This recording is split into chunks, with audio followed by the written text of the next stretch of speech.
Filas nos postos do Na Hora para retirar licenciamento de veículos. E a fiscalização atua 72 condutores por falta de licenciamento no fim de semana. Mais de 55 mil eleitores justificaram o voto em Brasília. E homem morre afogado próximo ao Palácio da Alvorada.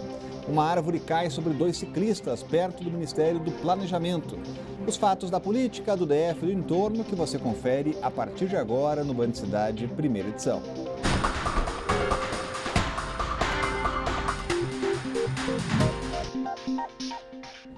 Olá, muito boa tarde a você. E um pente fino nas ruas do Distrito Federal. A fiscalização do Detran para cobrar o licenciamento dos carros começou neste fim de semana. E durante a Blitz, 72 carros foram apreendidos. Hoje, na hora da rodoviária e o shopping popular, estavam lotados de motoristas querendo acertar as contas. O prazo acabou na sexta-feira, mas até hoje muita gente ainda não conseguiu pegar o certificado de registro e licenciamento de veículos. Aquele documento verdinho que mostra que o carro está em dia. O brasileiro sempre deixa para o último hora de correr atrás, né? Só que eu acabei pagando e acabou não dando baixa. Eu paguei a mesma multa 3 vezes para poder baixar. Agora eu vou tocar de recorrer, né? Para pegar, mas agora, graças a Deus, deu tudo certo. São tantas taxas, tantos pagamentos e tantas situações que você no dia a dia acaba postergando ou até esquecendo. Aí não tem jeito, senão enfrentar longas filas. O Na Hora da rodoviária do Plano Piloto estava lotado e os corredores do Shopping Popular estavam cheios também. Mais de 640 mil motoristas ainda não pegaram o documento. Vão ter de enfrentar filas como esta para ficar em dia com o Detran. Mesmo assim, melhor que ser flagrado numa blitz, levar multa de R$ 191, 7 pontos na carteira e ainda ter o carro apreendido. Para fazer a retirada do verdinho é preciso estar sem multas ou taxas pendentes. Durante o fim de semana, o Detran apreendeu 72 carros por falta de licenciamento em blitz realizadas em vários pontos da capital. Segundo o departamento, a maioria dos carros estava há mais de 2 anos sem o documento. As fiscalizações vão continuar durante todo este mês de outubro. Pois é, o pessoal não perde tempo, né? Então tem que pagar logo, porque senão vem multa. Pois é, isso aí é o que o Detran sabe fazer de melhor, que é cobrança. Até parece uma repartição, parece as antigas coletorias públicas. Educação de trânsito, cuidar das pessoas, essa é uma questão realmente que não é a melhor expertise do Detran. O Detran gosta mesmo é de cobrar, de meter a mão no nosso bolso, de fazer, tornar ainda mais azeitada a sua extraordinária indústria de multas e tarifas, né? O Detran arrecada dinheiro com multas, não aplica toda a arrecadação em campanhas educativas, como manda a lei, mas na hora de cobrar o que lhe é devido, nisso eles são muito bons, né? Na sexta-feira passada cometeram a molecagem de fazer uma greve no último dia que as pessoas tinham para regularizar a situação. Certamente entre esses 51 multados da sexta-feira ou dos fins de semana, nas blitz do Detran, estava muita gente que tentou e não conseguiu regularizar a sua situação porque simplesmente eles estavam de greve. E no Distrito Federal não teve eleição, mas o eleitor registrado em outro estado, que está aqui na capital, teve que justificar a ausência do voto. No domingo, mais de 55 mil pessoas compareceram aos 11 postos de justificativa espalhados pela cidade. A fila estava enorme neste shopping, mas o motivo não era nenhuma liquidação. Milhares de eleitores de outros estados que moram ou estão de passagem por Brasília tiveram que sair neste domingo para justificar a ausência dos domicílios eleitorais. É importante com a cidadania. Estou regularizando a minha documentação, me facilita depois para passaporte e tudo, e eu cumpro o meu papel de cidadão. As justificativas podiam ser apresentadas em 11 pontos gerenciados pelo Tribunal Regional Eleitoral do DF. A rapidez no atendimento foi elogiada por muitos eleitores. Fui muito bem atendido, foi rápido, bem organizado, não tenho nada a reclamar. A possibilidade de baixar o formulário pela internet ajudou, mas tem gente que sonha em poder justificar o voto sem ter que sair de casa. Se nós temos urnas eletrônicas, né, dizem que elas são capazes de captar os nossos votos corretamente, por que não pudermos justificar o nosso voto pela internet também? Boa parte dos eleitores em trânsito justificou o voto no domingo, mas quem não cumpriu com a obrigação ainda tem tempo para ficar em dia com a Justiça Eleitoral. Nas cidades onde a disputa para a prefeitura for definida no primeiro turno, o prazo é 1º de dezembro. Onde houver segundo turno, o eleitor tem até 29 de dezembro para justificar. Nós aqui no Distrito Federal, nós temos uma cidade que recebe muitas pessoas, não é? Então nós temos pessoas que vêm do Brasil inteiro, do Norte, do Nordeste, do Sul, do Centro-Oeste. Então por isso, essas pessoas que estão morando aqui na capital federal, mas que ainda não transferiram o seu título, elas têm essa responsabilidade aqui de fazer a justificativa do voto. Deixar de fazer a justificativa eleitoral tem consequências graves.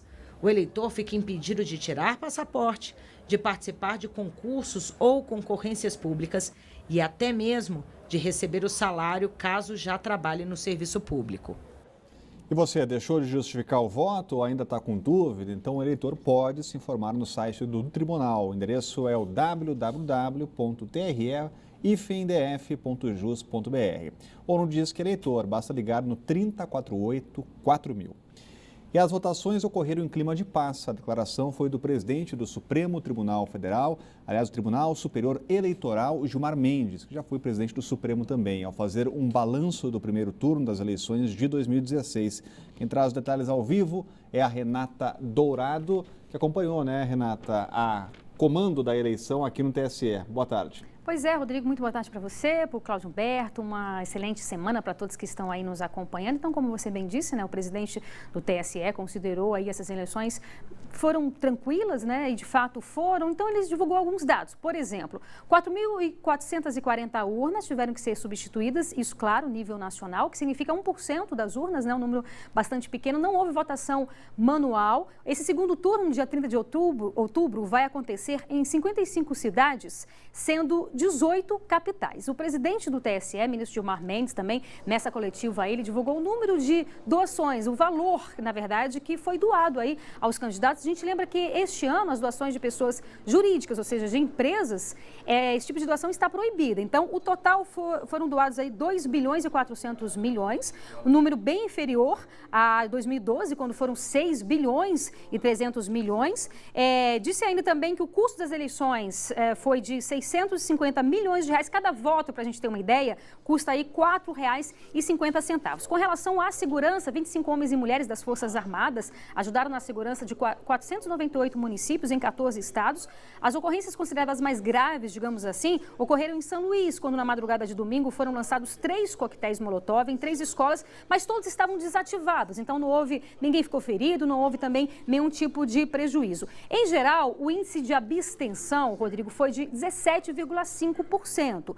Só que, por exemplo, você pega alguns dados pontuais. Em 9 cidades, esse índice de abstenção, ou seja, quando o eleitor não vai votar, chegou a 30%. Também um outro dado que chamou muita atenção, em 9 cidades, se você votar e somar o número de votos em branco, votos nulos e abstenção, esse número foi superior à quantidade de votos que teve o primeiro colocado nesses lugares, em lugares considerados cidades grandes, como Rio de Janeiro, São Paulo, Curitiba e Belo Horizonte, ao todo 9 cidades. Então, sem dúvida nenhuma, um recado muito claro aí, né, para os eleitores. Certamente, se você for fazer uma análise aí, vários recados foram dados para os políticos e essa questão aí da quantidade de abstenção, quantidade de números de votos em branco e nulo também representa bastante isso, essa desmotivação dos brasileiros com relação a essa campanha, Rodrigo. Obrigado, Renata. Acompanhando os dados das eleições, não tivemos eleições aqui, Cláudio Humberto, mas a repercussão já é grande aqui em Brasília. Todo mundo de alguma maneira é afetado por esse resultado, porque afinal de contas, ainda que a maioria dos brasilienses já nasceram aqui, mas enfim, são todos de famílias espalhadas por todo o Brasil. E acompanhamos com muita atenção o processo eleitoral de ontem, como disse a Renata, enviou diversos recados, diversos sinais. Cidades como Curitiba, por exemplo, com a cidade bastante, com a população bastante ativa do ponto de vista da política, metade dos eleitores não foi às urnas. Em São Paulo, o candidato do Partido dos Trabalhadores e o candidato do PR segundo e terceiro colocados, por exemplo, somados, eles tiveram menos votos do que o número de abstenção ou de eleitores faltosos, de eleitores que deixaram de comparecer às urnas. Há, de fato, uma parcela da população nitidamente insatisfeita com as opções que havia, mas insatisfeita, sobretudo, com a classe política de uma maneira geral. São as sequelas de uma sequência de governos corruptos, ladrões, que roubaram demais, insultaram a nossa inteligência, a nossa paciência, governos que acabaram provocando, governos do Partido dos Trabalhadores, que acabaram levando o país a uma guinada conservadora. Agora, o PT, por exemplo, o maior derrotado nestas eleições, perdeu alguma coisa próxima de 2/3 das prefeituras que já tinha. Já não era um número muito expressivo as prefeituras conquistadas em 2012. Em 2016, elas correspondem a muito menos da metade do que havia antes. O PT tinha 630 prefeituras e tem agora 250. Virou um partido pequeno, um partido do tamanho das suas atuais possibilidades, e o pior é que o futuro não é muito risonho para esse partido, cujos governos patrocinaram, promoveram, deixaram roubar demais o nosso país. E a seguir, homem morre afogado próximo ao Palácio da Alvorada. A gente volta já já.